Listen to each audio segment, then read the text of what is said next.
just a short disclaimer that this episode will be slightly shorter than most due to some issues we had while recording. Good old snowstorms. Hope you enjoy. In this episode, I sat down with a drug and alcohol counselor who previously served a 2.5-year prison sentence for drug use. We discussed the control drugs have on their users, along with the ways they affect their own lives, along with their families. Also, we will share the story that brought our guest to where he is today. Let's get started.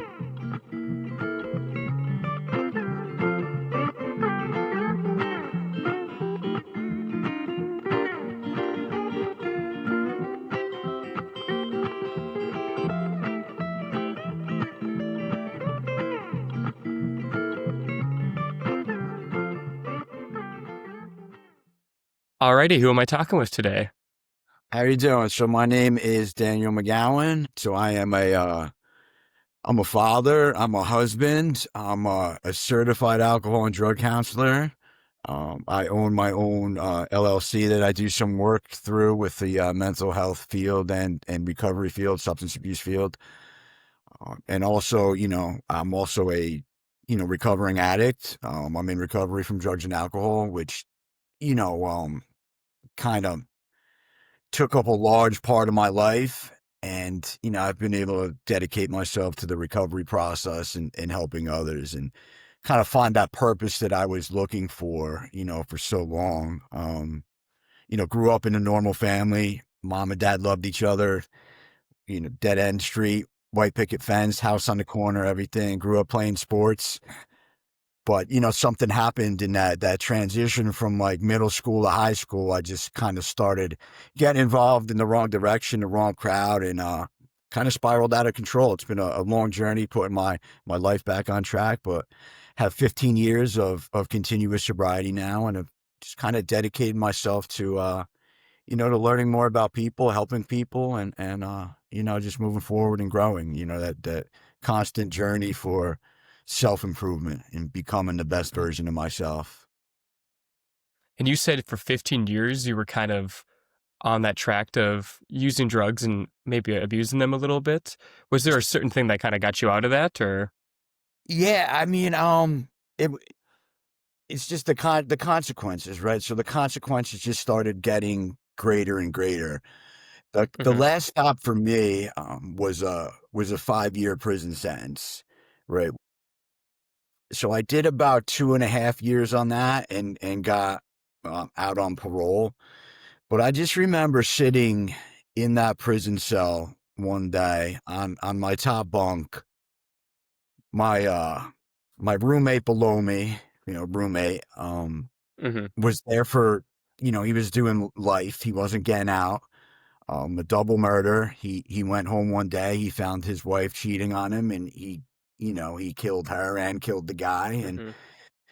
I just remember sitting there, just kind of saying to myself, what am I doing? Like I grew up in the suburbs with every chance to succeed. I'm not here because I'm any type of tough guy, because I'm any type of gangster. I'm here because I put a drink or drug in me and all bets are off. I don't know what's gonna happen. Um, I had a chance in high school to get, sports scholarships. I could have played college sports, but I threw all that away. And, I guess, we look at life now, right? Everything happens for a reason, and everything maybe had to happen like that in order for me to get to where I am now and doing Mm-hmm. everything doing in the recovery field and in the mental health field and helping others. I speak in high schools and middle schools now, through some nonprofit programs down by me, just, hoping, spreading some education and some motivation to kids and hoping they don't maybe take that same path that I took. When you left prison, was there kind of a first step that got you onto this right track? Absolutely, absolutely. So this was when I left prison. That was actually the second time I left prison in my late 20s. I was also there in my early 20s and didn't learn anything from that experience. Right, I came out more ignorant, um, and more wild, so to speak. And Mm-hmm. then on this one, the most recent one, which is coming up on almost 15 years ago. I kind of did some things differently and made some smart decisions. Um, I got really involved with Alcoholics Anonymous.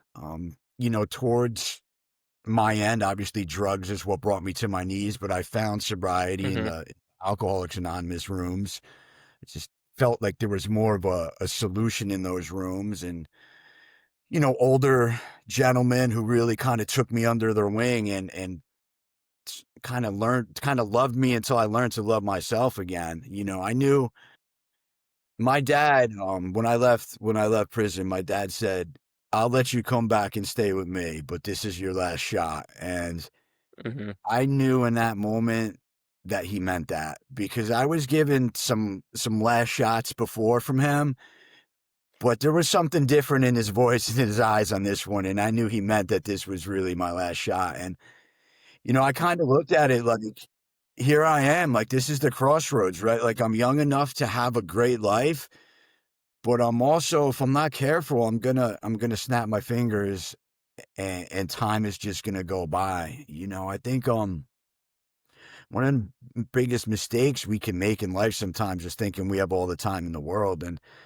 we really don't. And in my early 20s, I used to say, I have plenty of time to get things right and turn this around. Hmm. And then there I was in my late 20s, pushing 30, and I didn't do anything. I didn't accomplish anything in those past years. And I just kind of looked at it like it was now or never. I threw myself into that Alcoholics Anonymous program, and there's guys that I met in those rooms that are still friends today. You know, That's awesome. And yeah, I so, appreciate it. was your family pretty supportive when you left prison for the second time? Like, did they push you into that Alcoholics Anonymous, or was that all you? So they were. So my dad was very supportive.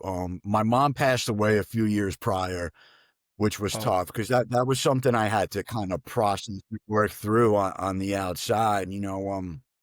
I can tell you this story. I remember I was in the Middlesex County Jail, and I called my sister because she was like the only one who would even think about answering the phone for me at that Hmm. time. And I asked her to kind of send me some money so I could, buy some extra food while I was in the Middlesex County Jail. Middlesex is it's a county in New Jersey. Forgot you're in Minnesota. Oh, okay. Yeah, yeah, I'm way out here. Yeah, yeah. And she sent me the money, but she said, "Mom's sick. Don't call me anymore while you're there. I can't deal with this." And that's how I found out Hmm. my mom had stage 4 lung cancer, because that's just Oh, how removed from geez. the family I was. It was like drugs and alcohol first, and everything else came a distant second. Hmm. As hard as it is for me to say that, like that's just the truth. Like I was, my life was taken over from the drugs and alcohol. And my sister, after I got out of the county jail that time, my sister tracked me down again and said, "If you have anything to say to mom, you need to get over here and say it. You're running out of time." Hmm. So I got over to the hospital and I sat on the edge of my mom's bed, and I poured my heart out.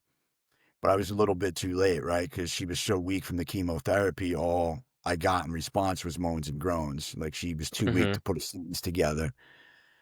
And shortly after I left, my sister called me and said, mom passed away. And today, after doing a lot of work on myself, I know my mom was waiting for her only son to get there before she let go. But in that moment, it was difficult, to Yep. process that, to know that, wow, I was too late getting to the hospital because of these substances that I let take over my life. And, Hmm. I was a mama's boy growing up, like we had a very, very good relationship. And obviously, shortly after that, I went down to prison, and I couldn't really process the death of my mom while I was down there. That's not an environment where you can kind of get vulnerable and process things like that. So one of the other things I did when I got released and dove into Alcoholics Anonymous, I just also had to really look at that situation with my mom, and just working on that guilt and that grief and that shame and that Hmm. self-forgiveness, because I was really beating myself up over that. And I just had to find the way to kind of forgive myself for that, which was another long journey, Yep. probably something I'm still working on today. Mhm. Uh, there's days I still look back and kinda kick myself over that one.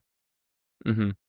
First off, I wanna empathize with that because that's something that very tough to go through because you kinda have no control over Sure. that situation, even though you are the one that may have gotten you into that place in prison, but Yeah, so something you wrote down here too when I sent you yeah. those questions is you said, "I think people are often too quick to believe they know someone before ever taking the time to truly understand them." Do you think your family kinda had that same thing going on? Do you think they understood what you were going through? Do they how That's did a that really go? that's a good question. That's solid there. Yeah, Mhm. that's a tricky one. I think, right, so in Alcoholics Anonymous and Narcotics Anonymous, there's also a program called, Al-Anon and Nar-Anon, which is Oh, kind yeah. of for I've heard of for those. the for the family members. And my mom was a stubborn woman, right? My mom was born in Scotland. She could hold a grudge with the Oh, best of them. She didn't talk to her own sister for I don't know how long it was, 20 something years, and probably wow. if you ask either one of them why they weren't talking, they probably don't even know. It was just I'm not saying I'm sorry first, you know what I mean? I'm not Yeah, giving in. mhm, So my mom was tough. My mom was a tough woman, and she had no interest in going to any type of meeting like that to kinda mhm, help learn about what I was going through, because I don't think she really did understand it. She looked at it like, "I'm choosing to live that way. If I didn't wanna live that way, I would just stop," which is a mhm, common misconception. Like, I didn't wanna be living that way, and, like, I wanted nothing more than to stop. I didn't wanna be hurting mhm, myself, hurting all those people around me. It's just in so deep, and something my dad did was he started going to those Al-Anon and Nar-Anon meetings and kinda getting education on what I was going through, and also getting his own support system as well, and by him doing that, it really changed our relationship for the better because he had the same kind of misconception that my mom had for a while that, mhm. "Oh, you're doing if you wanted to stop, you would, you're it's a lack of willpower," which I've is heard that quite a bit. sure, which Mhm, I wish it was that simple, if everybody could just stop when they wanted to, I'd be out of work as a certified alcohol and drug counselor because everybody would just stop, and mhm. that really helped kind of change the relationship with my father. I actually, my father ended up passing away too when I was in recovery, and Oh, wow, sorry to hear that. it's Mhm. all right. I'm in a place now with all that where it's okay. It That's took good. took, Mhm. took some time to get there, but I actually have his book from his Al-Anon meetings, his book with his like his list of friends and phone numbers and all his little pamphlets that he kept. It's something that's really, really important to me to this day. But yeah, I think my family just really didn't understand it, and I think a lot of people and families may not understand it until it directly affects their family. Then people kind of get educated maybe a little too late on the topic. Yeah, for sure. Yeah, that's one of those things where I haven't really had much experience with people with addictions or people going through that sort of thing, Yeah. but I like how your dad kinda took an initiative to at least try and understand or go out and do something to maybe hear the other side or a perspective of someone that may have been going through an addiction or hearing from certain people or groups that also are going through addictions as well. So it's kinda cool that you put in the work going to Alcoholics Anonymous, and he also put the work in going through a similar thing. Yeah, it's very cool. I think about it often, right? Because my dad was a prideful man too, and for him to walk down the steps of that church basement and go into that meeting for the first time and tell a group of strangers that his son was struggling with this issue, Mhm. I know how hard that must have been for him. Um, because he came from that generation where like you keep all the Yep. dirty laundry and the family business inside the family. So for him to do that, I know it was difficult, and I appreciate him and kind of thank him every day for that because it enabled our relationship to improve and grow. And when he passed away, me and him were in a really good spot, and we were in a really bad spot for a lot of years. Yes. So I'm really thankful that he did that. That's really good to hear. And so you are a certified alcohol and drug counselor? Correct. So, one of the things I did when I got out of prison, right? I'm going to AA, starting to get my life back on track. Now what? Right? I'm Yeah. working a bunch of kind of dead end jobs, just to get back on my feet. I'm carrying a tool bucket for a plumber. To this day, I know nothing about plumbing. Just doing anything I could to kind of get some money in my pocket, get some self Oh worth, yeah. and get back on track. And then I remember I was talking to a guy who I met in AA who was working in a treatment facility. He was working at a rehab for, drugs and alcohol. And, Uh-huh. he said, I think you'd be great. I could probably get you in the door with, like an entry level position it's called like a behavioral health technician. It's kind of just like doing a grunt work, searching people's belongings when they come in, doing paperwork. And, I was able to take that and kind of turn it into a really nice career for myself. And it's enabled me to branch off in so many different directions too. Like I started out my own LLC, just doing interventions and motivational speaking, and that's how I'm speaking to the high school kids and the middle school kids. And it's just enabled me to kind of it's opened so many other doors for me that I just didn't think were possible. So yeah, again, that was one of the best decisions I Mhm. made. It was like, where's a guy kind of fresh out of prison gonna get find a career? And the substance abuse and I mental health know. field is Yeah. very forgiving. So they gave me a chance. They took a chance on me, and I've been rocking and rolling ever since. So for you as a certified alcohol and drug counselor, do you have a lot of people that are coming out of prison for being on drugs, or is people that are more or less coming to you searching for certain health or help? So it's kind of a mixture of both. There's a lot of court ordered people coming out of prison, Oh, yep. um, which is like the external motivation, and then there's the people kind of seeking help on their own, more internal motivation, right? Like, a lot of people are just coming out of prison and court ordered to do a program as a probation or parole stipulation.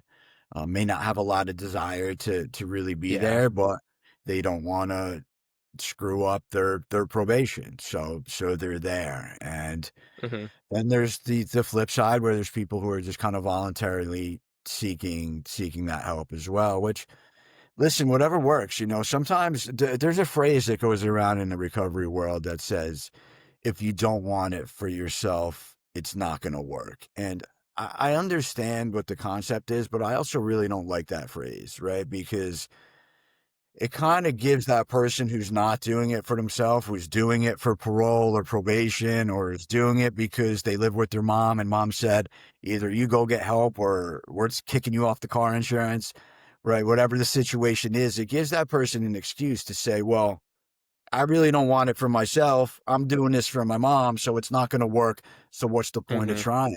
And I tell people, whatever gets you in the door, like whatever gets you started. If it's external motivation, if it's, my wife said we're getting divorced if I don't go get help, and I don't want to get Yep. divorced. Here I am trying to get some help. Hmm. Great. We'll start there.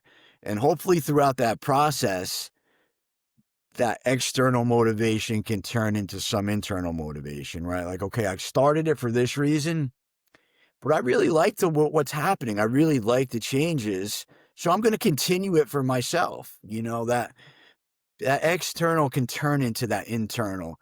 But when we give somebody who's, kind of ambivalent, not too sure about it, and we tell them, oh, it's not going to work if you don't want it for yourself. Hmm.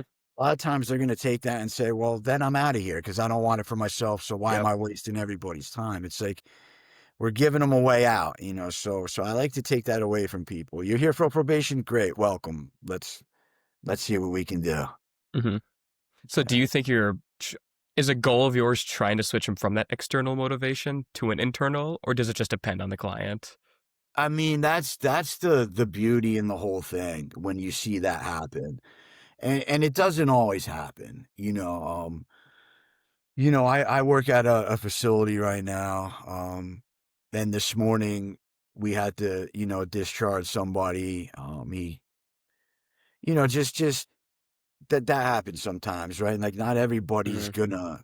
gonna get the message, but when you see that external motivation turn into the internal motivation, right? Like that's the beauty of the whole thing. When you see that kind of Hmm. that light bulb go on and stay on, and that person start to turn the corner and just start to achieve all these things they never thought was possible, right? A lot of Hmm. times, like just getting a job again, or Thanksgiving, right? Just being present at their family's Thanksgiving dinner table, where there were times where, like, I mean, I wasn't welcome at my family's house for the holidays.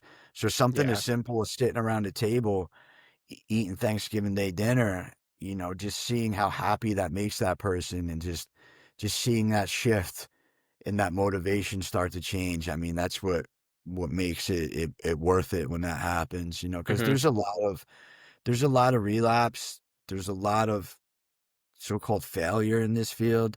So when you do see those success stories and those good things happen, it makes it all worth it. That's so cool. And yeah, for me, I was a personal trainer for 3 years, and I know it doesn't technically tie in with the counseling side that you're on. For me, it was like focusing on the little wins, like trying to find Sure, there's certain little sure. goals that you could reach. There's certain little goals that you could reach to. Because when you were saying just trying to find that possible thing, like trying to sit back for Thanksgiving or even just finding a job, it seems so out of reach.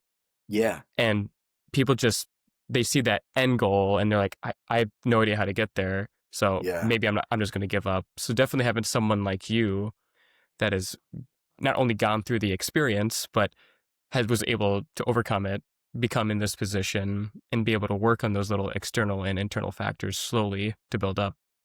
Yeah, and I think it ties in perfect, your example, you know what I mean? Because, Hmm. I grew up playing sports, and an athlete, and, I'm in the gym, consistently, since I got sober, and, like, Hmm.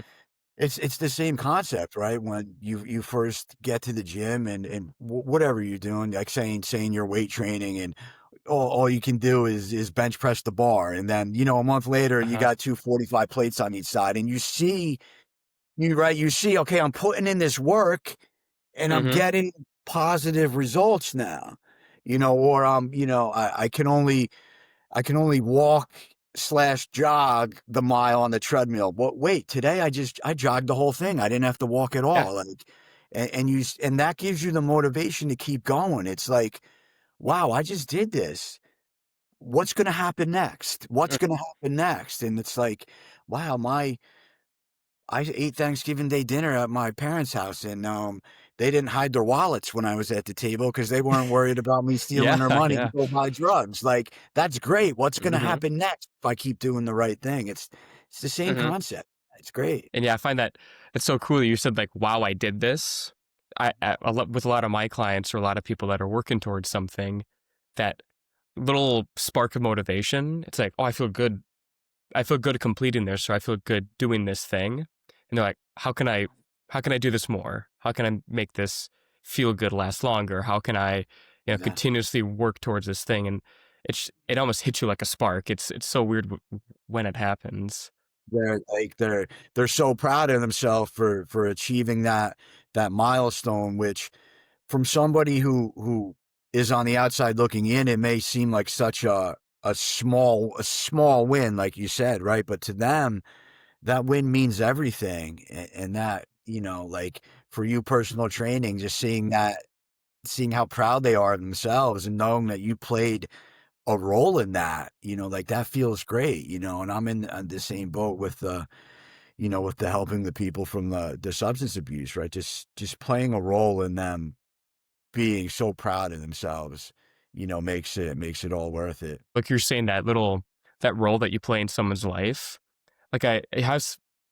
something highlighted here. It says real connection comes with vulnerability. Do you think people need to become vulnerable to kind of like the role that you're playing or the role that a personal trainer or a counselor is playing? Do you think you have to be vulnerable with that person and they need to be vulnerable back? And do you think that's kind of a challenge for them to attain?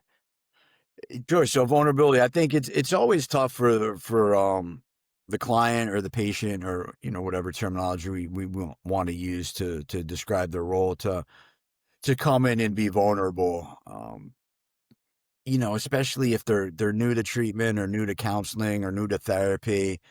It's how do I trust this guy? How do I trust this guy I just met and now I'm being told to kind of talk about everything that I've been through for the past year, 5 years, 10 years, 20 years, whatever it is. And, there's that trust issue and it takes a little time sometimes to build that rapport and get that person Hmm. to really open up and be totally honest because that's the key to the whole thing is that brutal honesty. Like what's really been going on, what's really been happening.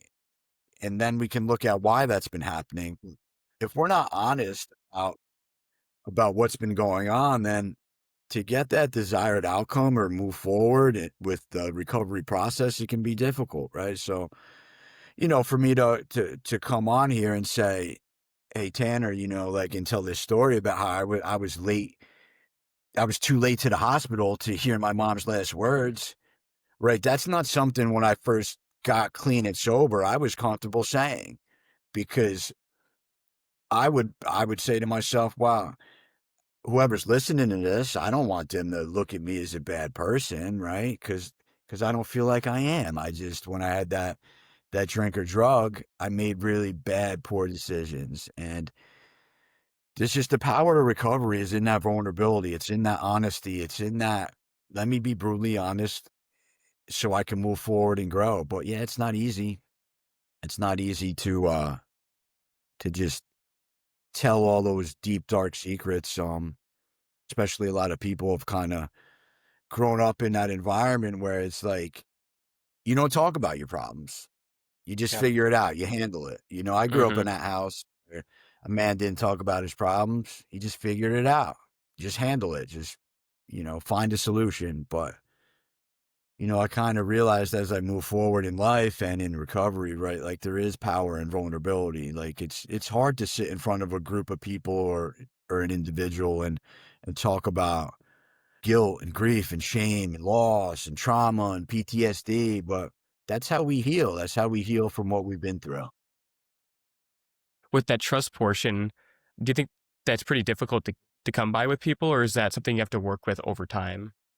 It just takes time. That's all it is. It just takes time and unfortunately a lot of people don't stay around long enough to give it that time. Um a lot of times with addiction, it's it's the quest for instant gratification, right? A lot of why do people use that substance in the first place? Because if I take a drink or a drug right now while I'm talking to you, I'm instantly going to feel the effects of that. It's a solution to a problem. It's a terrible solution, but a solution nonetheless, right? Like if say I'm nervous, right? Say I have some Hmm. anxiety while I'm coming on this podcast. I don't know what I'm going to be asked. I'm just a little nervous, and I know if I take a couple sips of some alcohol, it's going to take those nerves away, right? That's my solution to being nervous or Yep. being anxious, being a little hesitant. But it's instant, Whereas we come into the recovery process and now it's more about delayed gratification, right? Like we're not going to get everything back all at once. I always use the saying with my clients, if you walk a mile into the woods, you're going to have to walk a mile out of the woods. And what happens in addiction a lot of times is people walk a mile into the woods, but then they want to take 2 steps and be out of the woods, right? It's like I've been drinking and getting Hmm. high for 10 years, but now I've been clean and sober for a couple weeks.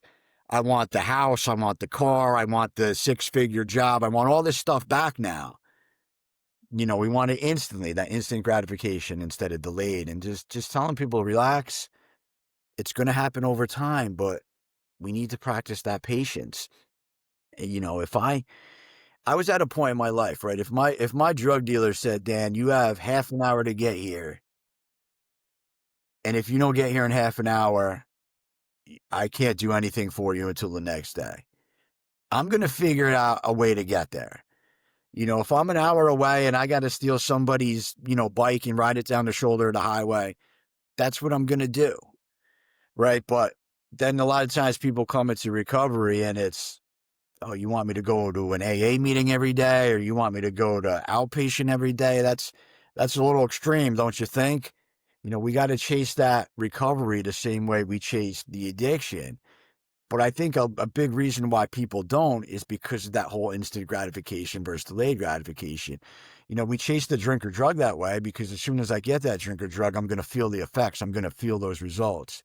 But with that recovery process, we don't feel it instantly. It's over time, and a lot of Hmm. times people struggle with that. Right? They want to walk a mile into the woods and take That's three true. steps and be out of the woods, and it's just not realistic. So do you think a lot of people, do you think they latch on to something else, like a different vice when they're going through these certain, I don't know I don't know if they're called withdrawals, as you guys call them, but when they haven't Sure. done the drug or alcohol in a while, do you think they latch onto something else or? I think it's mixed. A lot of times people try to substitute that addiction, with something else, whether it's, shopping, or I see exercise is a big one, right? People just throw themselves into the gym on an unrealistic gym schedule. Um, Gambling's a big one. I see a lot of people go from that drink or that drug and turn to gambling. Um, Because people are looking to they're trying to fill a void, right? There's a void somewhere that needs to be filled, and it takes time to just be comfortable with life on life terms, as it's said in the recovery world. Like, just being okay with life as it comes at you, is easier said than done, because a lot of times with that drink or that drug, even though it's this chaotic lifestyle and it's toxic, it becomes all that person knows, right? I think a lot of times in life we get comfortable with Hmm. things we shouldn't be comfortable with. We adapt to things we shouldn't be okay adapting to. And even though that drink and that drug and that relationship is toxic, um, it's all that person's known for so long. It becomes familiar. And that other world, that recovery world is unknown. It's like, okay, I've been drinking and getting high for 10 years, and I know this life sucks, but I also know I can survive there because I've been surviving there for 10 years.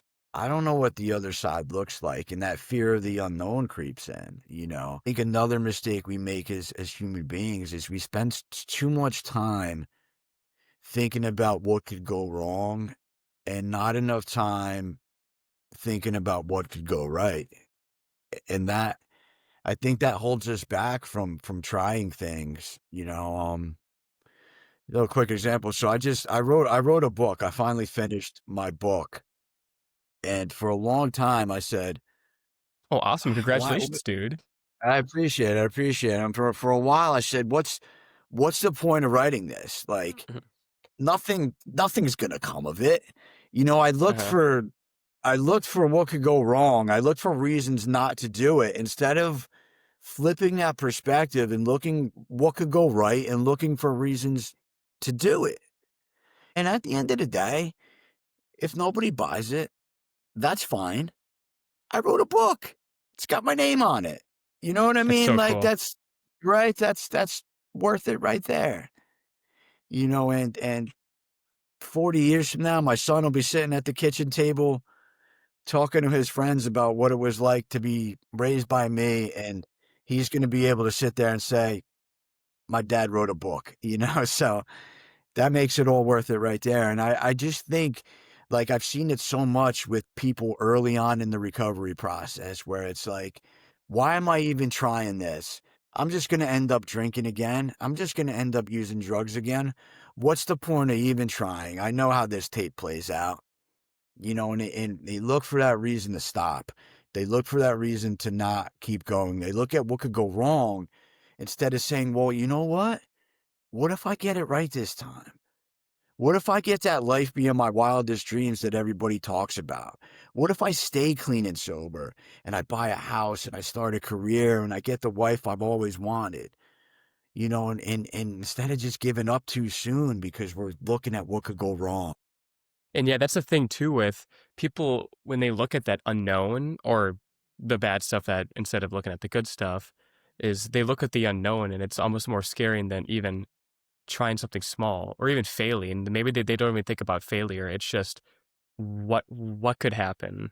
It gets at them and it stops them and it makes them wait. And that's where that time aspect comes in, where people believe they always have enough time. It's like, well, if I'm uncomfortable now and I'm fearful of the unknown, maybe later I'll be okay. But that's where that tiny steps, the tiny little movement of just, I need to dive right in and just do this one small thing. I'm sure you've seen it at the gym training people, right? Where people, they come Oh, on for maybe a month, hmm, a couple months, and then all of a sudden they're gone. It's we just give up too soon. Maybe it's like, yep, oh, the results aren't happening fast enough. I've been going to the gym for 3 months and I only lost 5 pounds. Well, so what's the point of even coming anymore? And we just give yep, up instead of keep going and maybe looking at the other thing. Well, I've been going to the gym 3 months. I only lost 5 pounds, but I'm eating cake 3 times a day and I'm not like, instead of looking at like, what else can I change to make this process go more in my direction? Instead of looking for reasons to keep going, we look for reasons yep, to stop. And that failure is a big one. hmm, That fear of failure. I think for me, when I first got clean and sober and I had a couple attempts at trying to get sober before I did. And that was my thought process, right? Like, this isn't going to work. I'm just going to fail anyway. So what's the point? What's the point of even trying? And I had to shift hmm. that. I had to shift the perspective, and I had to put more of an effort in and give it more of a shot. And I think that's anything we do. Anything in life is we have to chase it. We have to put that effort in. We have to give it a fair shot before we say it didn't work. I think we give up too easy as a society. Starting a podcast, right? I mean, what? No, nobody's going to listen to me. What's the point of doing this? Well, that's a crappy attitude to Uh-huh. have. Everybody's got to start. We got to try things. And since I've been just trying things that in the past it would be like, nothing's gonna come for that. What's the point? I'm too busy. Let me just lay around and watch TV. Like, since I've just been trying Hmm. things have been happening. And we just gotta have more faith in ourselves, have more confidence and what could go right. I with you just saying that, even just starting the podcast, like I'm very young. I'm only 23, and I was like, since the age of 18, I was like, I just want to talk to people. I want to start a podcast where I Yeah. talk to people to understand their perspectives, their stories, and share with other people so we can tie it in together. Because I think we're all more similar than we think. Hence the purpose of this. But I was looking at your quote right here that says, "I believe growth comes from action." And like for me, I was reading the books of starting a podcast or self help and Yeah. listening to the podcast, watching YouTube videos when I wasn't actually doing the thing that I wanted to do. So yeah, that action Yeah. portion, we just gotta go ahead and do it. Yeah, just do it, man. Just go for it. And there's Hmm. a piece in the recovery world too, right? There's in the book of Alcoholics Anonymous, there's a whole chapter that's dedicated to, it's called Into Action. It's like we have to just get moving, right? Like, if I'm hungry, hamburgers aren't going to fall out of the sky for me. I got to go get a job, make some money, and get some food. I got to go make it happen. And for me, a lot of times when I was really at low places in my life, I would have this attitude, poor me. I can't catch a break. Everything bad happens to me. Why can't I just catch a break? Well, I wasn't doing anything to put myself in a position to catch a break. I was just sitting around saying nothing good happens to me, but there was no action. I wasn't trying anything. I wasn't trying to better my life. I was just sitting around feeling sorry for myself, and that's just like it's just a depressing way to live. And, like Hmm. your whole concept with your podcast, like I agree 100%. Like I think people are more similar than we think if we just sat around and had a conversation with those people once in a while.